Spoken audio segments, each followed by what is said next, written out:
marami naman tayong perang pambili. Pero bakit kailangan natin magtanim? Yan ang tanong. Okay. Yung kaigihan ng pagtatanim kasi.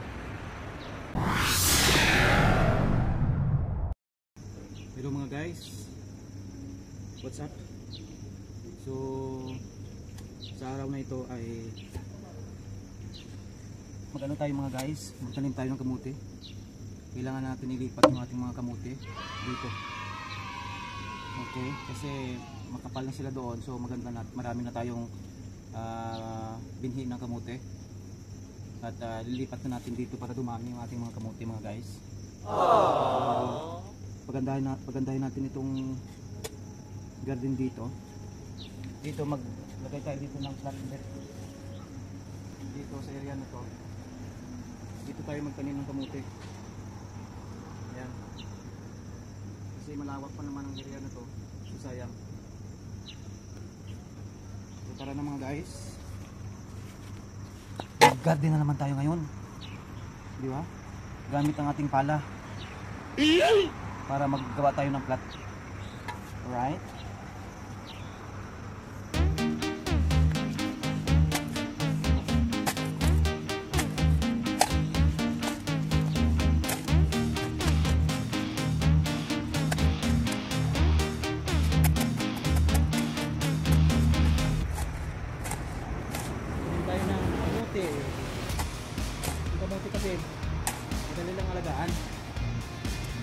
Madali lang kasi alagaan yung kamuti. Ilagay mo lang dyan at kusa ng tutubo.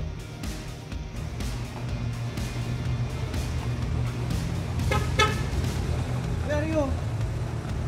You are born?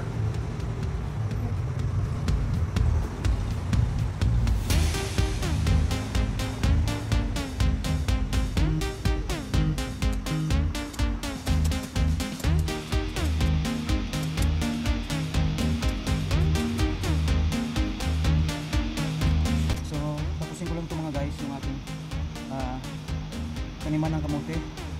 Mamaya ipakita ko sa inyo kung maginis na siya. So mamaya na lang ulit mga guys. Tapusin ko lang to. Ang ating taniman ng kamote.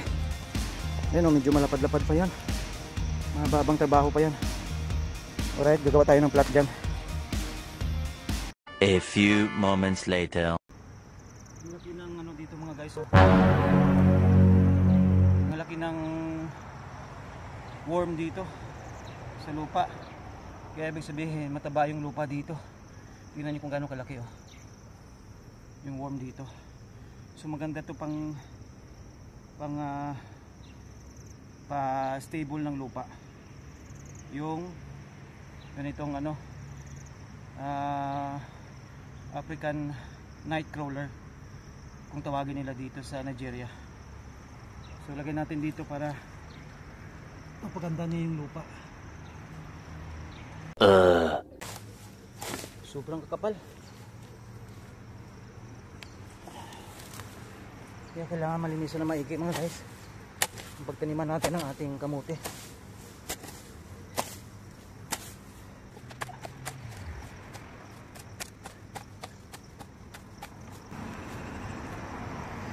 So pag nag-farm ka pala, kailangan mayroon kang machineries. May kumpleto kang gamit para hindi kami hirapan magbungkal ng lupa.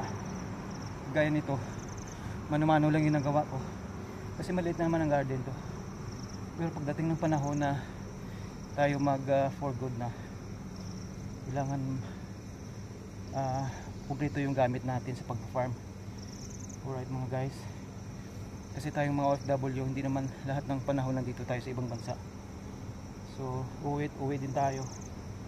Kaya konting sikap lang, makapag-ipon din tayo at makapagpundar ng ating lupa.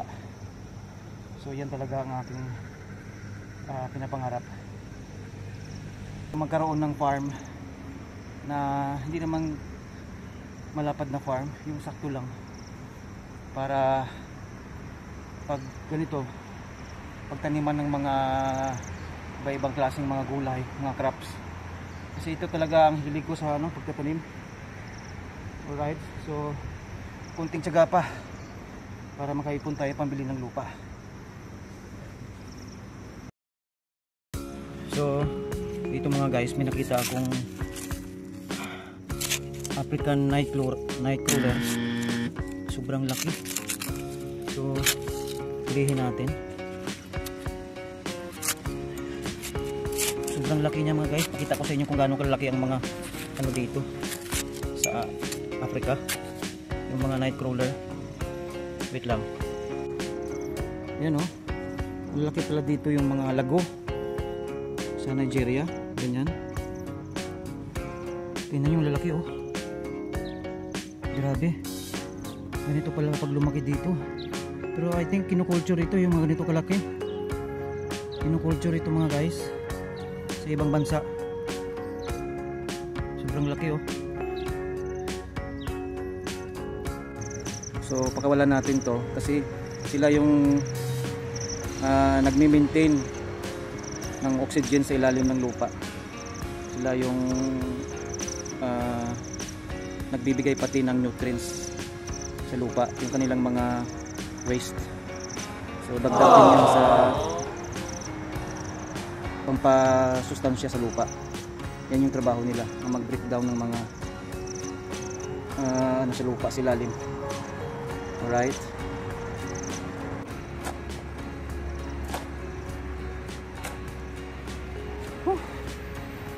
Pagod. Grabe. Pagod na. Yan, dalawang plot lang yung gawa natin. Ito pa. Yung pangatlo. Pusin natin ito pangatlo sa kayong pangapat para magpapahinga na tayo.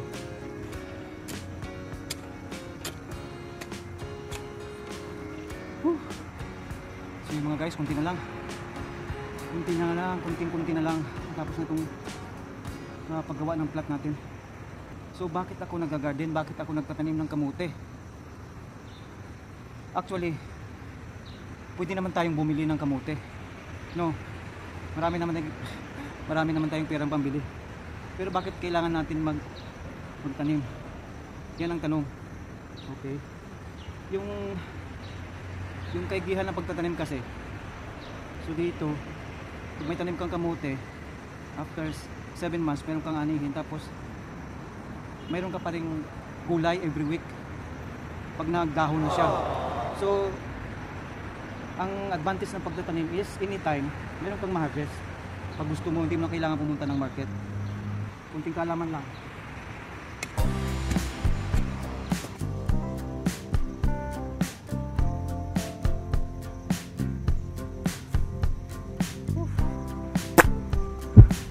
So yung mga guys, gagawa na tayo ng tatlong plot. Mamayang hapon na tayo magtanim. Alright. So yan guys, tingnan nyo. Tapos na. Mamayang hapon ulit. Pahinga muna tayo. Ayan na yung ating nagawang plot. So, diba? Tatlong plot para sa kamote. Mamaya. 2 hours later. Mga guys, natapos din ang ating paggagawa ng plot at paglinis ng lupain dito sa Nigeria. 6 hours later. So yung mga guys, back tayo sa ating pagtatanim ng kamote. Alright, nakapagpahinga na tayo, kumain na tayo. At tapusin na natin ngayon yung ating taniman ng kamote. Ayan. So ayan, nakikita ko kasi parang uulan na ulit.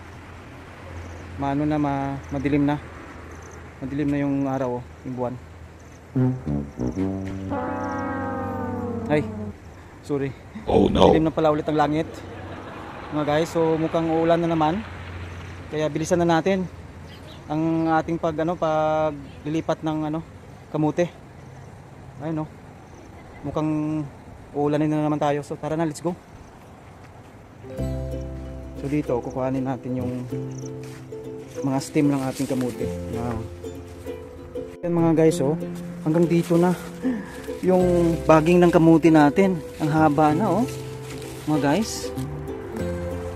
Ayan, oh, sobrang haba na. So talagang tama yung paglilipat natin ito kasi may mahaba na. Ayan, oh. Alright, so tatanggalin na natin.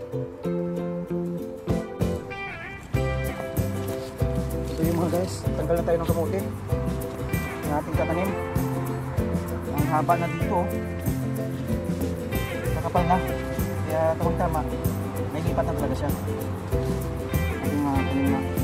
Ito dati yung mula sa ugat, pinarami ko siya dito. So ngayon talagang dumami na. So tamang-tama, ito na ngayon yung atin na naman itatanim.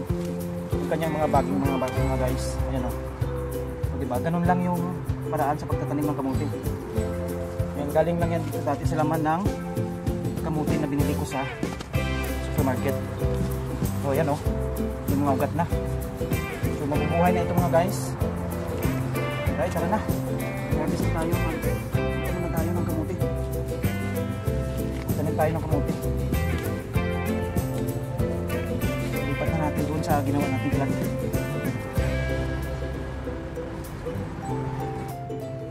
Yan na. So, ito na mga guys. Tara na, punta na tayo sa labas. Yan na yung tatanim natin.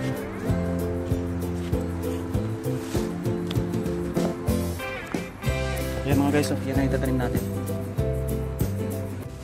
So, ang gagawin natin ay putulin lang natin ito dito.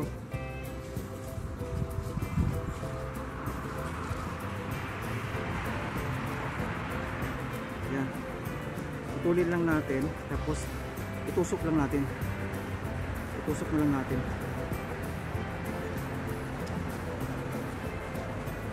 Yan mga guys.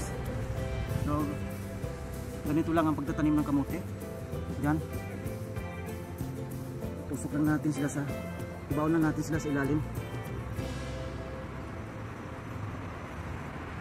Yan, kailangan nakalubog. Andun siya sa ilalim para magbunga.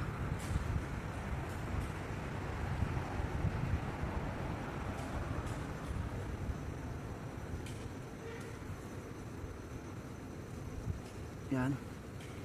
Lagay na natin dyan.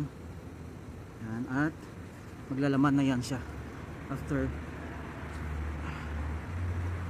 6 to 8 months ng ating kamote.